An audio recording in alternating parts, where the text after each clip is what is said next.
Good afternoon and welcome to our final Careers in Energy panel of the season of the school year. Our virtual panel to hopefully reach our schools that we don't have as much of a concentration of members in the area, but we still, very much value our law students and their membership. I'm Anna Gerard Fletcher. I'm the executive director of EMLF. What we do for law students is we provide scholarship opportunities. We provide opportunities to attend our conferences and our programming, access to our online programming, to our database of white papers for research purposes. And then, of course, you're invited to participate in our networking events, and that's always a really beneficial aspect for law students. Let me take a second real quick to first plug our Shatroma Travel Grants, and that's a program that is an endowment that we have that covers reimbursement of all travel, lodging, food expenses for law students to attend our annual institute. This year's annual institute is in Savannah, Georgia. It's June 9th through the 11th. We will accept applications, which are available on our website, emlf.org, up until pretty much the weekend of. If you can get there, we will review your application and reimburse you after the conference.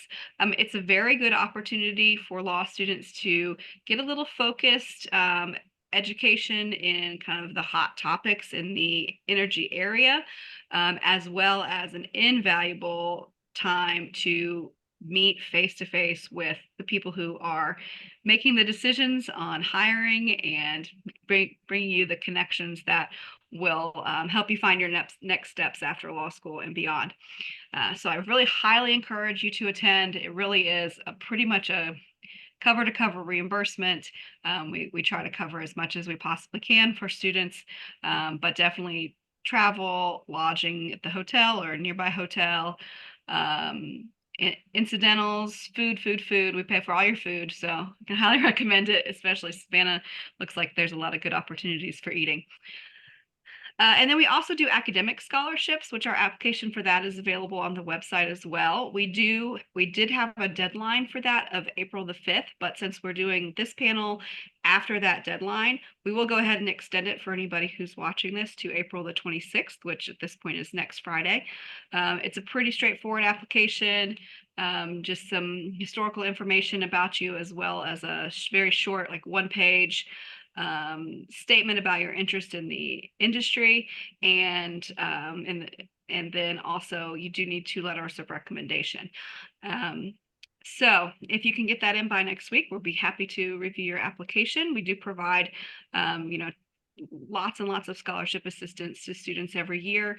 We have a number of different scholarship funds. If you are a student who is from the Appalachian region, I strongly encourage you to apply. We have a scholarship fund designated just for students from Appalachia, and then as well as students from West Virginia University College of Law. So if you're in either one of those places, definitely apply, but also definitely apply because we have a lot of opportunities. So all that being said, my quick or not so quick plug for the scholarship program. I am going to go ahead and turn it over to our panelists to introduce themselves. And I'm just going to go in the order they're appearing on my personal screen. So I'll start with Tiffany. Hi, my name is Tiffany Culp. I'm the VP of Land and Legal for a company called Three Rivers Royalty. We invest in Appalachian oil and gas assets. So I get to focus on all aspects of acquisition and divestiture. We're private equity backed, so that's kind of a unique thing. My background is I went to law school and then started as an abstractor. That's sort of how I got into energy. I'm from Boston. I didn't know energy law existed because it's not very popular there, as much as it's getting more popular. But I sort of was introduced through my property law professor and some friends from Texas. That's sort of how I got into energy law, and I absolutely love it. But I think one thing that sort of makes me a little bit different maybe than some of the other panelists is that I took the bar later. I took the bar when I was like 32. So I had been working for a while, and I also got my MBA, and some like Natalie Jeffers always says, sometimes you feel like you're a straight lawyer and sometimes you feel like you're a straight businesswoman. And I'm more a businesswoman. I make a lot more business risk decisions than what you would think of as traditional practice of law. So I think that's probably a pretty good overview of what I do. Thanks, Tiffany. Sharon? Hi, I'm Sharon Flanery, and I am sitting right now in Charleston, West Virginia, for Steptoe and Johnson PLLC. And what I do is I chair the firm's Energy and Natural Resources Department. And it's a department of about 170 attorneys, staff, other professionals. It's one of the largest energy practices in the country. I decided to go to law school. How did I end up in energy law? My undergraduate's a petroleum engineering, and I practiced for almost 12 years as a petroleum engineer in Appalachia when I got out of school, and then in Saudi Arabia. I ended up there when I got married, and then came back during one of the downturns. And during that downturn, I thought, I'll go to law school because it was a real hard time in the oil and gas business side for them. But ended up finding a job when we came back, but I had already applied to law school, so I ended up going to night school. I was working full time as an engineer for 3 out of the 4 years. And that's how I ended up in law school. And then from there, I worked for a mid-sized firm in Pittsburgh, and then went in-house for whole company, and then back down to Charleston, where I worked as an engineer right out of engineering school for a pipeline company, and did a few things there, including running, being an officer on one of the business sides. And when that company got sold, I ended up at Steptoe and back in private practice, and it's been really great. Sometimes they say timing is everything, and I was really blessed to sort of be on the upswing as coal bed methane and oil and gas were beginning to creep up in production, and had a lot of good friends that I've met through my engineering jobs, and that looked out to me to help them. And I was very lucky and blessed to be part of the big boom, Marcellus and Utica and that. So and that's how I ended up here, as we continue to not say no to projects and continue to grow. And personally, what I do now is mainly manage the department because it is so big. When I really practiced a ton of law, I did transactional and operational, and both on the coal, oil, and gas. And now I do a tiny bit of renewables, not a lot, but that's my background as a lawyer. And like Tiffany, I smiled when we said that I love what I do. I love the energy business, and I just, again, feel very blessed to work in this segment of industry and law. So That's great. Thank you, Sharon. Mark, how about you? Yeah, hi there, everyone. I'm Mark Staines. I'm a 6th-year associate on the transactional side at a law firm called McGuire Woods. I'm based out of Baltimore. We do a lot of work in Houston, all over the country. So sometimes people are surprised when I tell them that we're in Baltimore in the energy practice, but we are. And so yeah, I'm purely on the transactional side. We do a lot of M&A work, but we also do a lot of energy transactions, both in oil and gas, but much more recently in the renewable space as well. So good balance there. In terms of renewable and traditional energy means, it's an exciting time to be in the practice. I think Tiffany and Sharon hinted at it. There's a lot of interesting things happening in the space now. And my background, I went to North Carolina for undergrad, and then I worked for a few years in finance. Figured out pretty quickly that wasn't for me. And then decided to go to law school and wasn't really planning on getting into energy. I knew that I wanted to be on the transactional side, and went to University of Denver for law school because they had a good transactional clinic. So did some research on that and enjoyed that a lot. And then, ultimately I wanted to come back to the East Coast. Just family move, wanted to be back here in this area. And so got a job with McGuire Woods, which I thought was going to be typical M&A, but they told me it had a slight energy twinge to it. And turns out it has a very big energy twinge to it, and it's mostly energy law that we do now. It's been great. It's kind of like the saying, death taxes. I think you have to include energy now in that. People have to be able to turn the lights on. So I think great space to be in. Really interesting area of law to be in. So that's where I'm at right now. It's interesting. I came very close to going to the University of Denver, and then I ended up just staying in Lexington and going to the University of Kentucky, Yeah. but I almost went out there.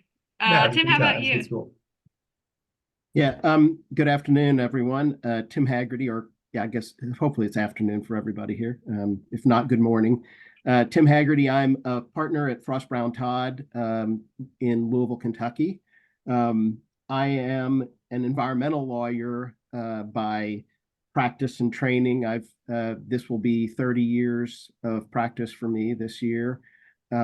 I practice primarily in energy these days. I would say energy, specifically energy stuff, is probably 80% of my practice. I am deeply in the electric power sector these days. I have done a lot of mining, particularly Central Appalachian coal mining over the years, done a lot of pipeline work, permitting and other issues related to pipelines, done some oil and gas.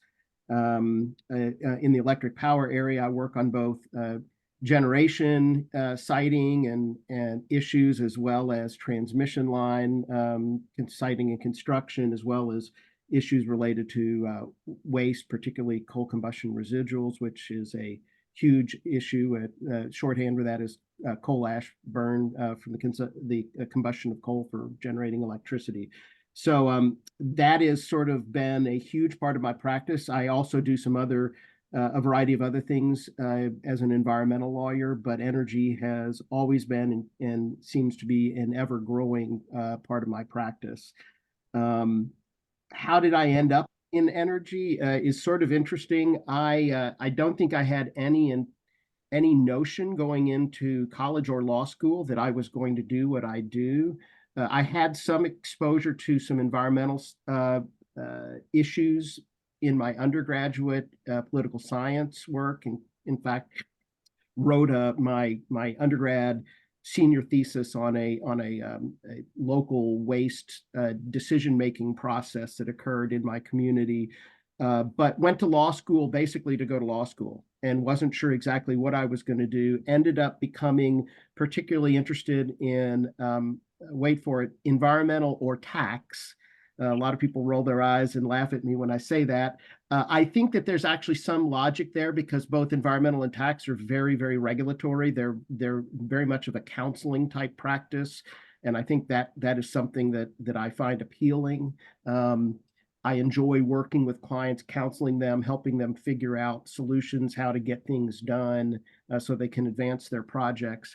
And then the reason I ended up going the direction I did, and this is a piece of advice I always give to people who ask. Every point that I've had to make a decision that has led me to where I am today has really been based upon choosing people that I like to work with. I am a big believer that is, as much as the substance of what you do is important to make you happy, the who you do it with is really incredibly important, in finding people that you think you'll want to spend a lot of time with, because you will. And so out of law school, I happened to particularly like the firm that I took a job with, because I liked the people, which is the environmental firm Beveridge and Diamond in Washington, D.C. Went there, practiced for 4 years. When I was coming back to Kentucky, when we had a child, I looked around and ended up picking the firm that, again, I thought I liked the people the best, and the opportunities have really followed. And then, really honestly, I've enjoyed the people I've worked with in the energy industry. I particularly enjoy my electric power clients now. It's a vital industry. It's one that every single person in the country relies upon, and I just particularly enjoy helping them strike the right balance.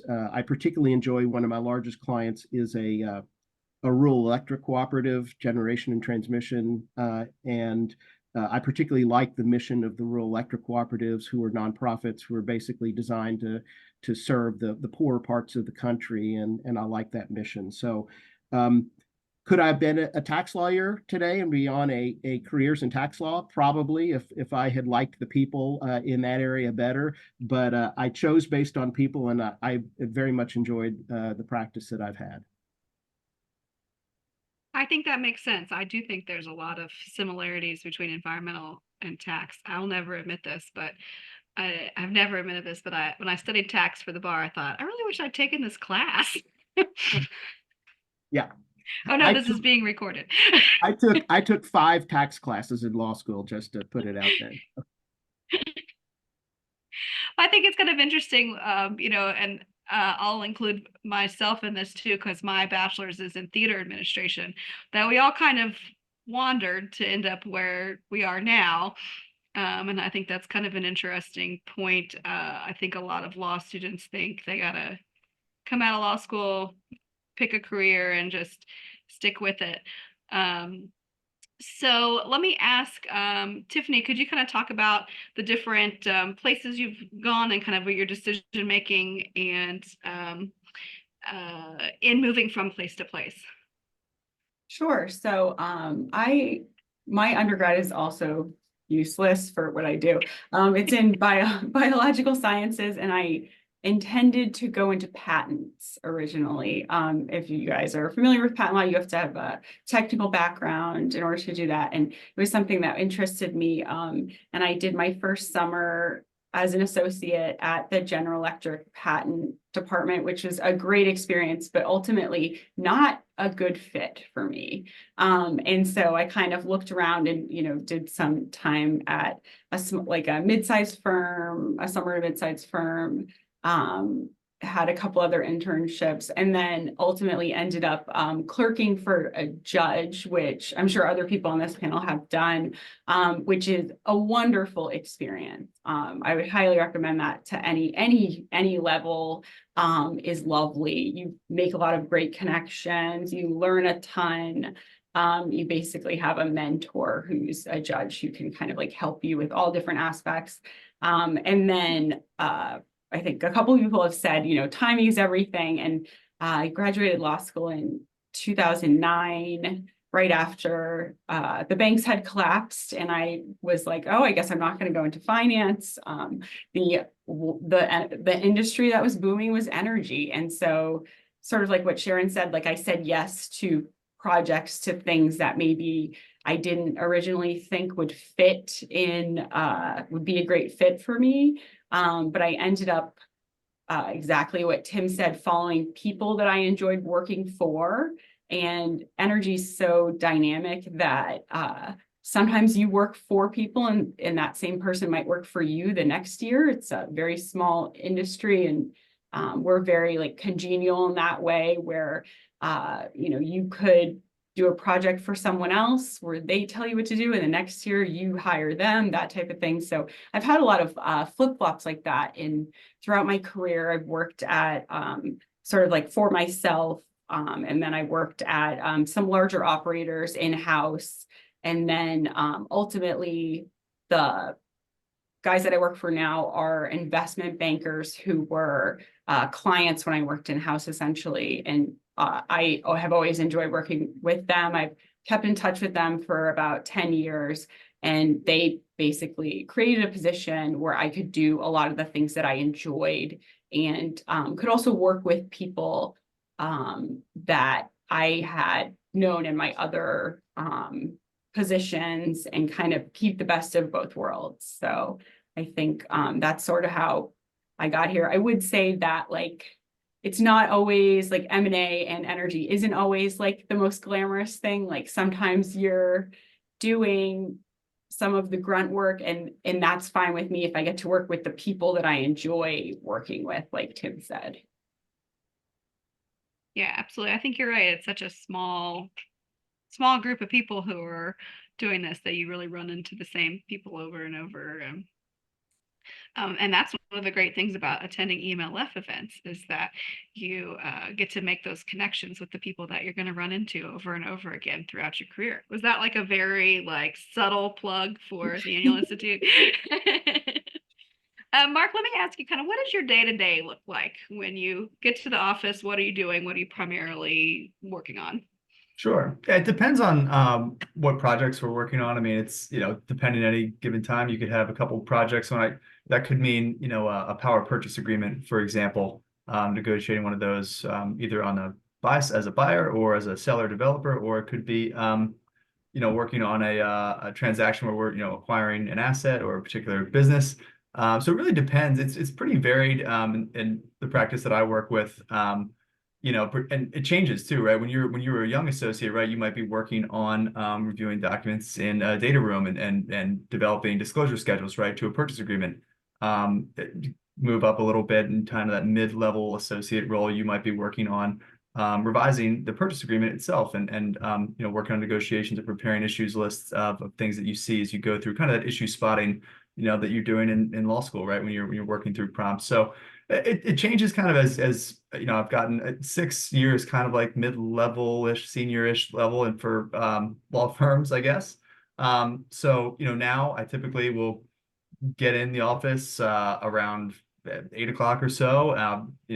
Make sure I check my emails a lot, but I'll do one check before I dive into whatever I'm doing. I like to kind of focus on one thing at a time, because you can get a lot of emails in a given day if projects are going at the same time. So yeah, it's really diving into whatever project we're doing, and I usually will sometimes go out, grab lunch, sometimes eat lunch at my desk if I'm trying to be very efficient. As an associate, right, your time is your currency, so try to be very efficient with my time. But I also have 2 little boys at home who are 1.5 and 2.5, and so being able to get home at a reasonable time and see them is really important. And I have the ability to do that. It's great. I like being able to kind of set your own hours if you build some trust, right? And are working hard and doing a good job, and people know that and can trust the work that you're doing. I have flexibility to be able to head home early if I need to help out my wife with bedtime, or catch dinner most nights of the week. So it's really great to have that flexibility. And it echoes what everyone's been saying. If you find good people who are similar to you in the way that, you want to have your life structured, right? The partners that I work with have kids who are in high school, and they're, always wanted to go out and catch their sons and daughters' games, and having that flexibility is great. And you kind of team mentality, pick up each other's slack if somebody's going out and needs some help with particular projects. So very collegial, I would say, very involved, kind of collaborative process. With myself, there's 2 other younger associates on our team, and then we have 2 other partners that we work with a lot in terms of, a lot of times they're going out generating business, right? Like they spend a lot of their time marketing as well, bringing that, whatever the project may be, back to us. And we kind of have a team system approach where, we all have our roles based on our experiences, and we go through and attack it as a team. So that's kind of general overview of what the day-to-day looks like. And I'm sorry, it can't be exact, because it changes. Different every It day. does change a lot, which is a good thing. I'm going to throw the same question to you, Sharon, as the partner on the call, to kind of provide the opposite perspective of Mark's day to day, I guess. My day-to-day right now is varied. A lot of what I spend my time on these days is staffing and moving pieces around, and controlling budget, and sort of running the business, which I like, running the energy piece of it. So that's a big part of it. It's busier now because the business is busier. It's a good busy. It wasn't like during the booms when it was like really sort of challenging busy. But this is a good busy. It's what we call it, a good busy right now. So a lot of what I do is more on the administrative side, a lot on the client side, and then from a legal standpoint, what I do right now is a lot the actual drafting, but more of a review and a strategic input. If one of the things about being, I'll say older, I would say gray hair, but the color helps there um, being able to help solve issues that folks are having, either in negotiations for transactions or difficult clients on the other side, or difficult attorneys on the other side, or just impasses, and being able to offer thoughts, and maybe different ways to think about it, or being able to strategize about how to solve it, which I like that very, very much. So, and I think that's probably true for other partners on this call. You sort of reach a point where you're not doing the heavy drafting. I mean, your clients sort of push that down to lower levels and staff it with the most, efficient, rate, the low rates, that when you're actually doing that heavy lifting, and that's fine. That's fine with me. So my day is very, very busy like that. I appreciate what Mark said about having kids at home and finding that balance. I think that's really important, and it's somewhat hard to do, I think, in our industry. But I have a daughter right now that's 22 and working at home remotely, and in between undergrad and graduate school. So I like trying to get home and spend time with her as much as I can during it. I feel like this is a gift that God has given us right now, to have her back home for a year. So trying to find time and appreciate that, even if sometimes it makes work. We've got to work in different hours to make that happen. So yeah, that's my day to day. And I, again, we got a really good team and really good people that work with us. And I see that's a common theme here about all of us liking people that we work with. And that is really important. If you like what you do and you like who you're doing it with, I mean, they're going to be happy is what I think. So. Tim, I'm going to throw the same question over to you. What's your day-to-day look like? I'll give the glib answer first, and then I'll expand on it. The glib answer is my day-to-day is Teams. I feel like I spend hours every day on Teams. So that is, it's actually it's largely enjoyable because I enjoy the clients that I have. I have to say, it can become a little oppressive at times when you feel like you literally spend your entire day staring at the computer screen, talking to people. I told somebody on my previous call right before this that last Friday I had 0 calls scheduled, and I practically did a jig. I was so happy to have a day where I could actually just do work and not have to talk. But that goes to what my day is like. My day is filled with lots and lots of counseling. And that means, conversations with clients on various issues that arise with respect to their environmental compliance. And as I said, most of those clients these days are energy clients.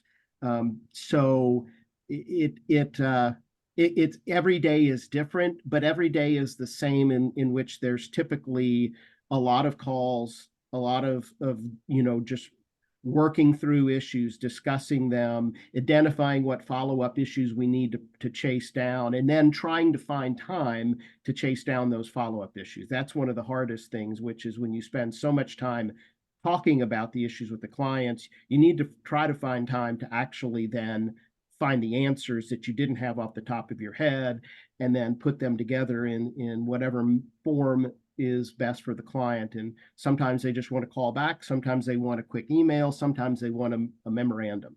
And so that's challenging, and to work those things into the day is one of the biggest challenges that I have. And I'm sure everyone here has. And it's not resentment at the calls with the clients, because that's what we're in business to do. But on the flip side, it becomes difficult to actually do the work they need you to do, because you spend most of your time talking with them, Of course, you can't say, could we please get off the phone so I can actually do your work?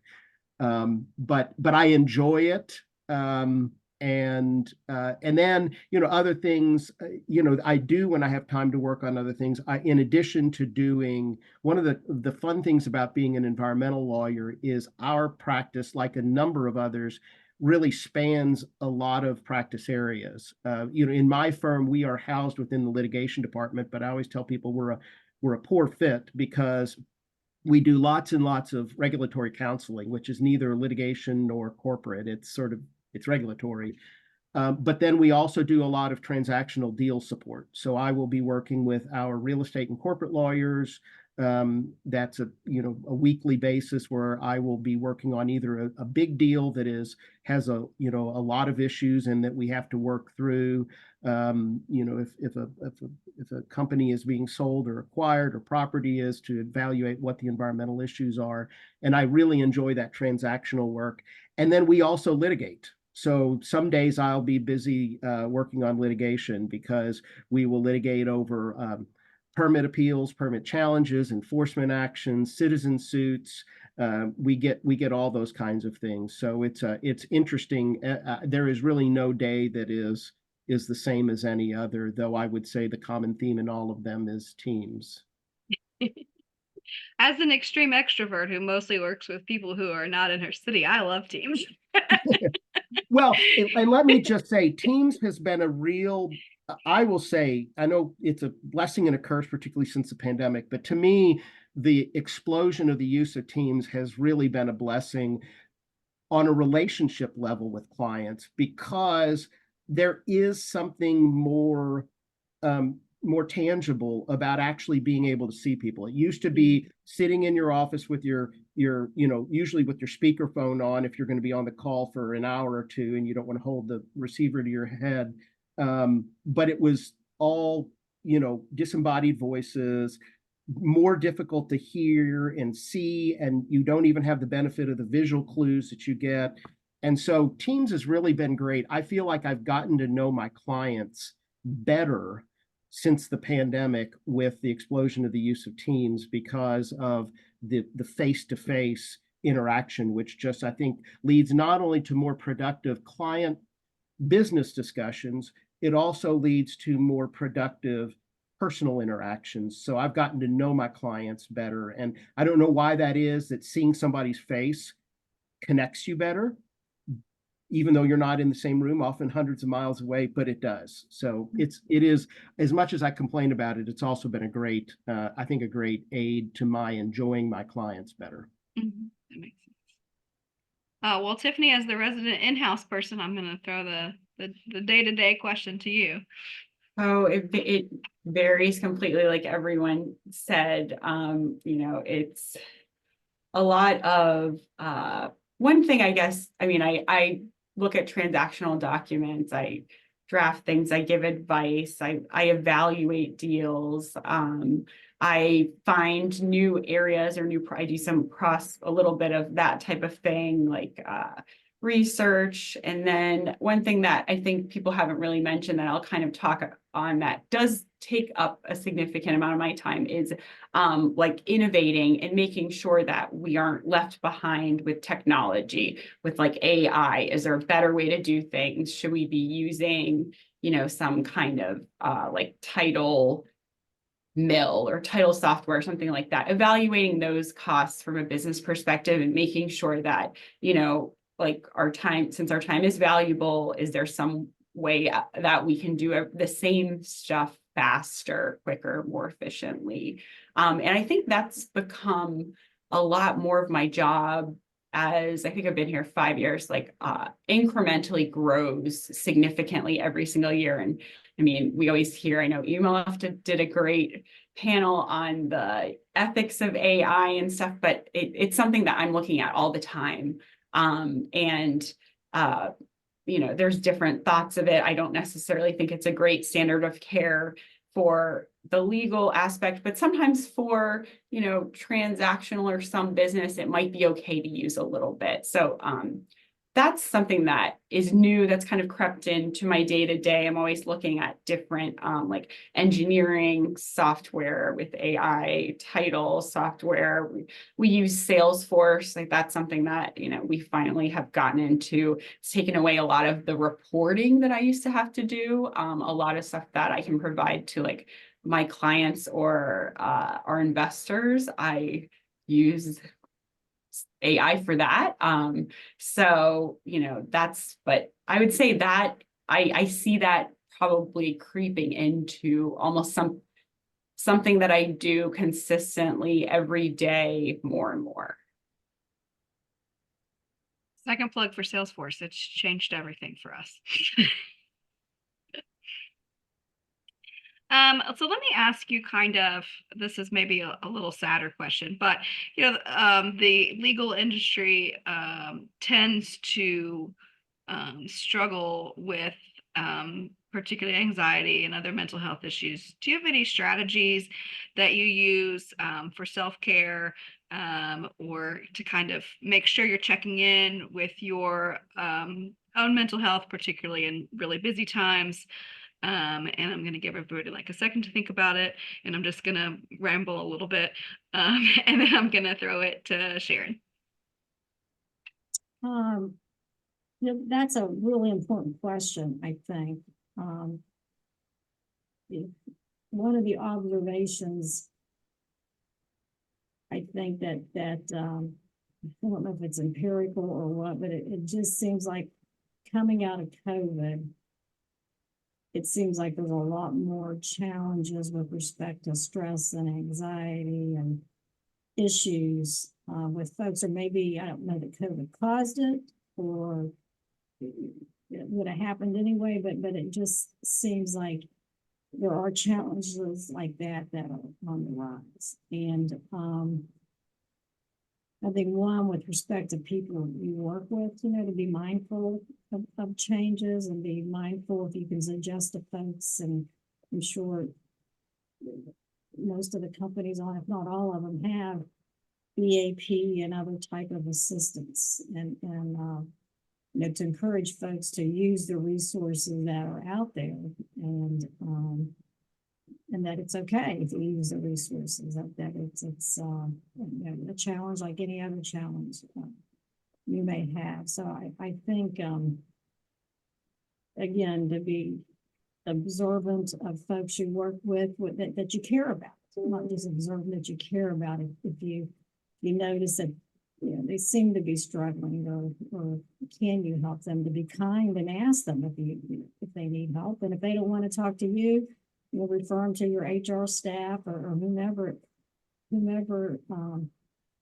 to help. And I think the statistics do show that there's a lot of challenges mental health wise, and you know, whether it be alcoholism or drug abuse or whatever in the legal industry. And I think we're in a lot better spot now than, you know, we were 20 years ago with respect to being able to talk about it and being able to reach out to folks and say, you know, we want to help you. You know, we want to make sure you get the help that you need. And there's a lot of in West Virginia, I know our bar has a group or committee that focuses on it, that's very active and have put together resources in addition to what our firm offers with respect to employee assistance type programs. And we're just launching another program on top of the traditional EAP that's even more individualized, which I think is really good to do that.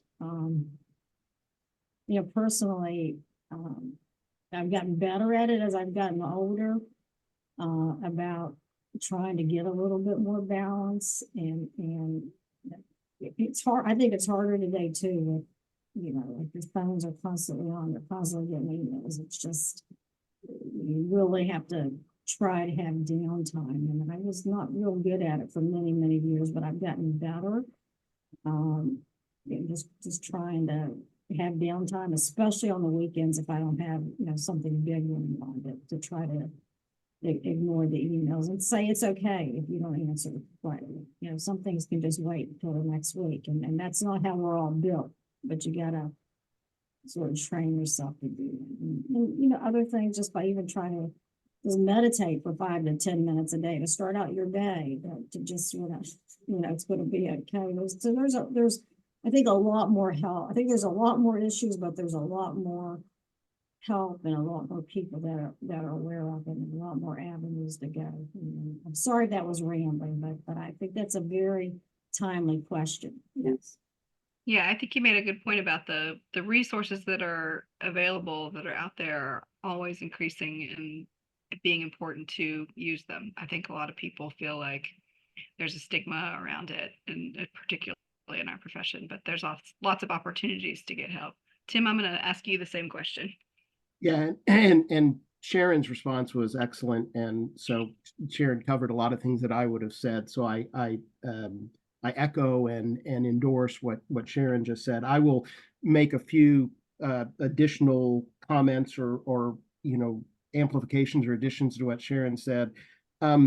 Obviously, you really have to be a zealous advocate for yourself in setting those boundaries, in making sure you understand how you work and what your, you know, sort of emotional landscape is like, and what can trigger you or stress you out, and then try to come up with coping mechanisms. As Sharon said, one of them is setting boundaries. And you know, in our profession, it is very, very difficult to set boundaries. Our clients expect a lot of us. Our partners expect a lot of us. We expect a lot of ourselves.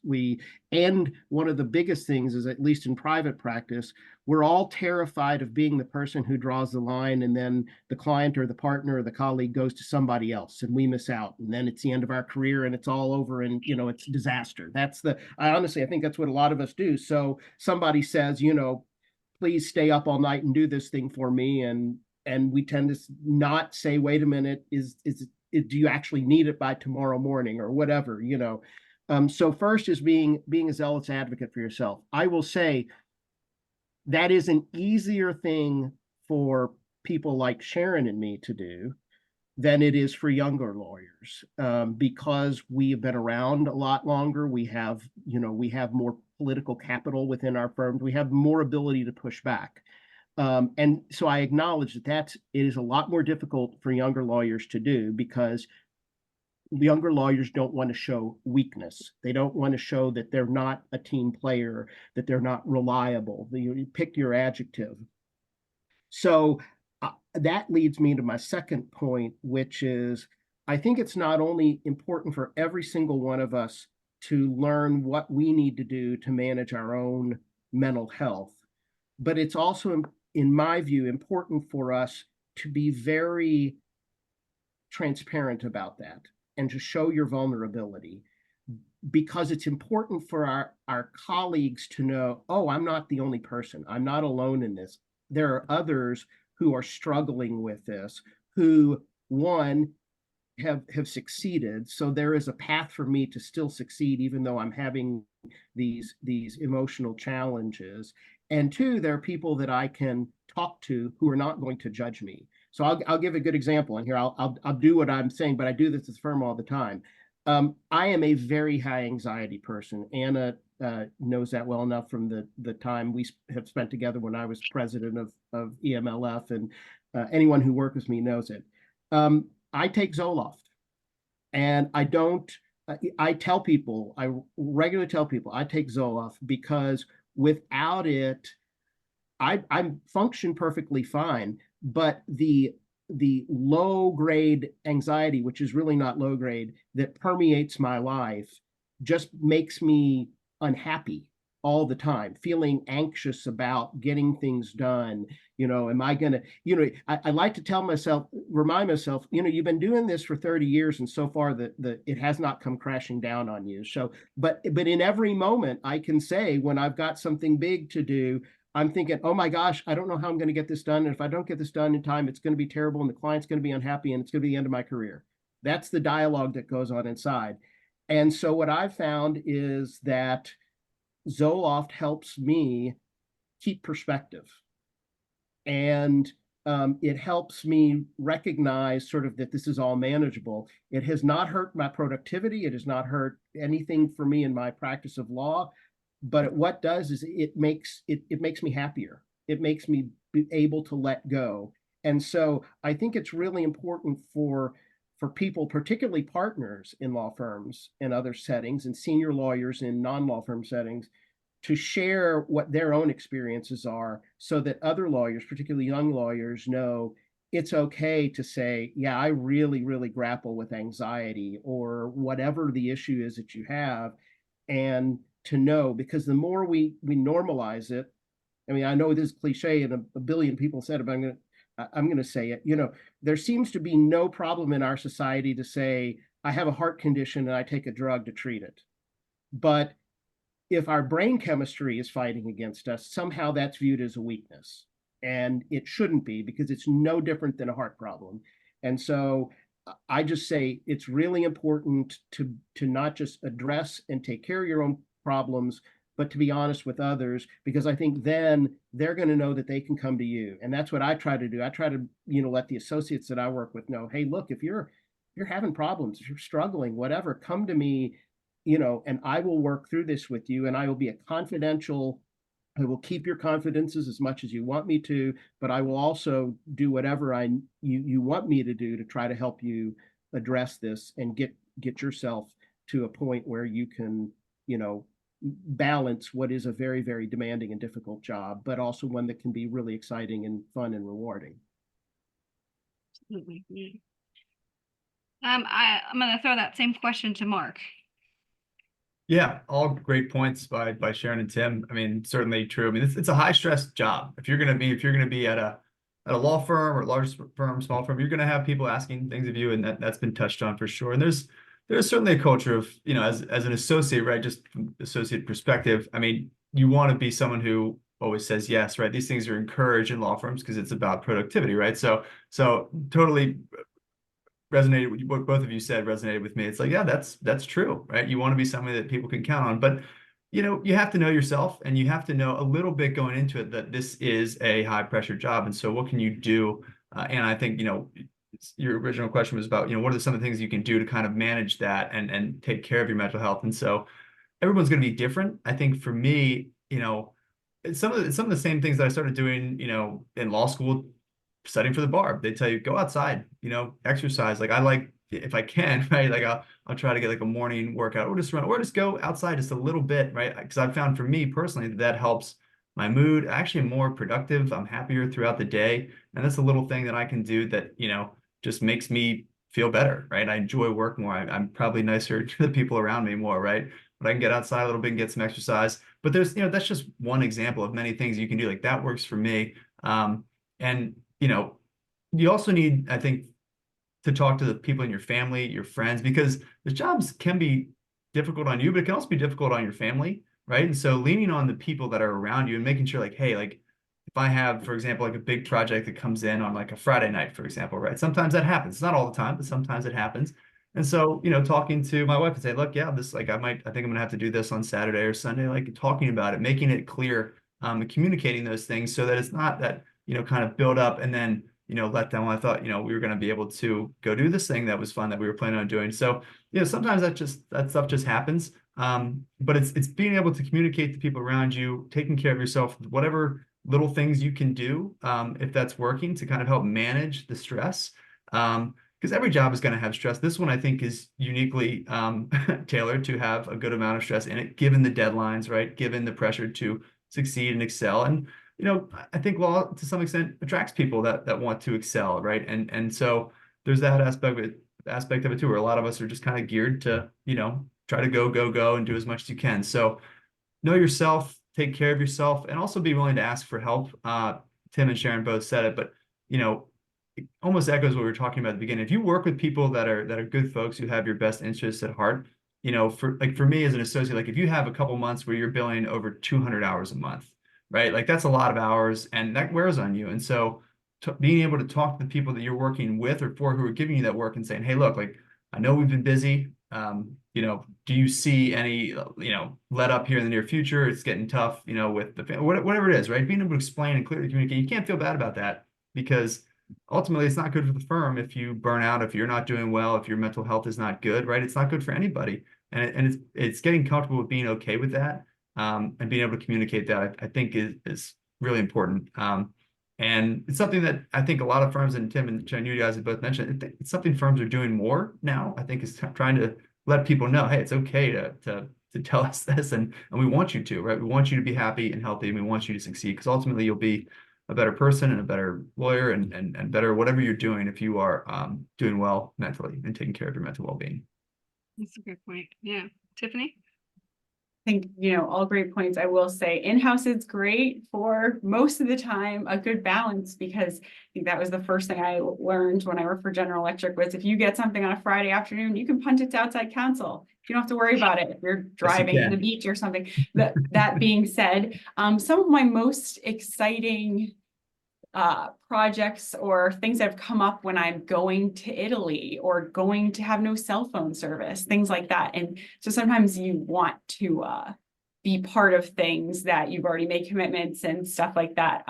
But sort of just like to circle back on what you guys have already said, I do encourage the people who work with me to put an out of office with me as the contact to take care of things for them.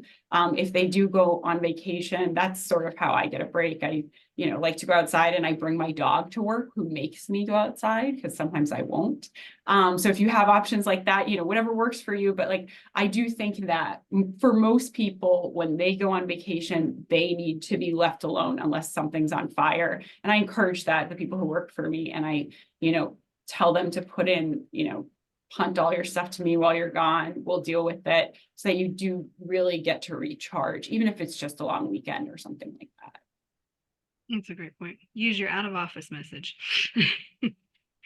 Well, we just have a couple more minutes left, and I'm going to ask everybody a question that I warned them about yesterday, to talk about an accomplishment that you're particularly proud of. I think when the students ask this at UK, they ask something that you resolved, and my experience with litigation is that not everything ever even gets resolved ever. So, but something that you've accomplished in your career that you're particularly proud of, I think that you trumpet for us here today, and I'm going to start with Sharon.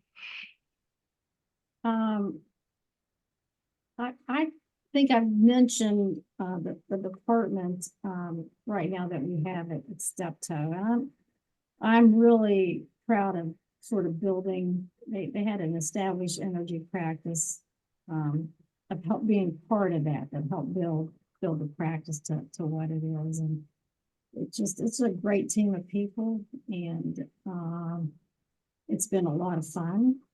Not all fun, but it's been a lot of fun building it and expanding it, and being able to do that with people that you like and a team that you like. So yeah, I'm just real happy with where I am. Again, I feel blessed, and I think I started off saying I just feel blessed with the team that's here, and blessed to work with people I like to work with, and blessed to work with clients that I love. So probably I say the team here at Steptoe being part of that. Yeah, absolutely. Tiffany? So I recently had, we offer to purchase assets, obviously. And I recently had a repeat person that we've dealt with, a larger owner, say, yeah, you guys weren't the highest bidder, but we've had such good experiences, and we really we're able to come up with zero-sum solutions where it's not all monetary, that, we left, I think it was $4 or $6 million on the table to be able to work with you again. And I think that was my biggest compliment in my career, because, it sort of brings us back to everything that we've been talking about, is that relationships matter, people matter. And, you don't always have to be the best technical expert if you have all of that and you can appreciate it. And there is a monetary value at some point to that, I think. I don't think it's $4 million, but it's something. And so for me, that's probably one of my biggest accomplishments, is that I want my colleagues, and I want potential clients and repeat people who I deal with, I want them to enjoy dealing with me. A great point. Mark?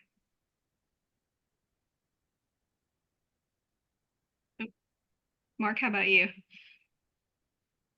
Yeah, I mean, so I've only been doing this 6 years, right? So, I think for me, energy is one of those things, just for thinking like the law school aspect, the students coming up, you can't really learn, it's tough to learn energy law. I mean, you can take energy law if your school offers that, right? But I think, at least in my experience, this has been something that people had to teach me and be willing to give their time to teach me, the aspects and nuances of some of the different things that we do. And one of the things that I was really happy to hear is in our annual reviews recently is that there's two other more junior associates on our team.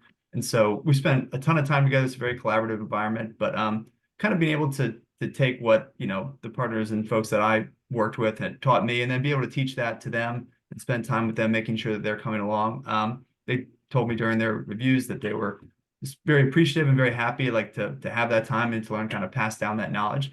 That was really cool. I was really proud to be able to take the time and have them learn this material, and then like seeing them do it now is really, really cool. Like the stuff that I was doing 2 years ago, like they're now doing that, and it's really cool to be able to see like kind of that progression and seeing them learning and feeling like good about getting the material, grasping it when they you start out sometimes if it's something's new that you're like, I don't know what I'm doing, this is going to be terrible. So to see that confidence build, really proud of being able to help with that and see people succeed. That's awesome. Tim, how about you? Yeah, and I have an example. I'm going to go slightly off for just one pitch, which is I will actually say, don't rat me out to my firm for saying this, but the things that I actually am the most proud of and get the greatest gratification from over the past 30 years are the things that I've actually done outside the firm in terms of civic and charitable involvement. And so I will just put the pitch in. Make sure that when you go into this, you have to put yourself fully into the job, but also make sure you're doing things that feed your soul. And they are what have really made my career for me, or the opportunities. One of the great things about being at a big company or a big law firm is they are great platforms to get into really great things to do for your community and for other people. And that has been the most satisfying things that I have done. So I really encourage you to do that. Don't just look at them as the opportunities to create business networks and develop clients. Do them to look at opportunities to do things that create good in your community and that feed your soul. So that's my pitch for that. I always say to people that that's really important. It's been important to me. The other thing I'll say real quickly, because I know we're out of time, is within the context, I'll give example. I've got a client who is a relatively small operator of oil and gas wells, mainly stripper wells in Appalachia. We had an issue over 20 years ago where we had a facility that had some issues in it that the state was starting to look at, and there were some folks at the state who were really interested in some issues that could have been millions of dollars of liability. And this company is relatively small, and what we discovered was whoever had formed the company, which I will make clear was before the company started working with my firm, had formed them as a general partnership, and our client was the general partner, which meant that she had liability for whatever had occurred personally. And we got on the phone and she said, Tim, I need you to fix this issue. You've got to find a solution to this issue, because literally everything that I have is on the line with this. This could totally ruin me if we can't find out a good solution. I'm really pleased that we were able to work through that issue and find a solution with the state that did not impose millions of dollars of liability on it. I continue to work with that client now, almost 25 years later. And I give that example, and there's probably lots of them, and all of us have them, to say the coolest part of practicing law for me is when you have a client who looks at you and says, I got all of this on the line, and I'm looking to you to help me figure out how to get through this so that I, can do what I'm doing, comply with the law, and not lose my shirt. That's the really cool part of practicing law, which is when you know that somebody is putting their fate in your hands and you have the opportunity to do that for them, and they're trusting you to do that. That's the cool part, and that's what's kept me coming back for 30 years. That's great. And that's a perfect note to end our discussion on today, I think. So let me first say thank you to all of our panelists for participating. A really great discussion, and I really appreciated all of your insights and comments, and really enjoyed this conversation. And then also let me remind viewers that we do have the Shoshone Travel Grant to attend our annual institute. We love to have law students there. So please take advantage of that. If you need me to vouch for you with your summer law firm, I'm happy to talk through some of those issues. Just feel free to shoot me an email. It's anna@emlf.org, and visit our website, emlf.org, for that grant application, for our academic scholarships, and for our upcoming programs. I appreciate everybody jumping on the call today, and I'll see you all in Savannah. Thank Thank you. you. Bye-bye. Thanks, Anna. Thanks.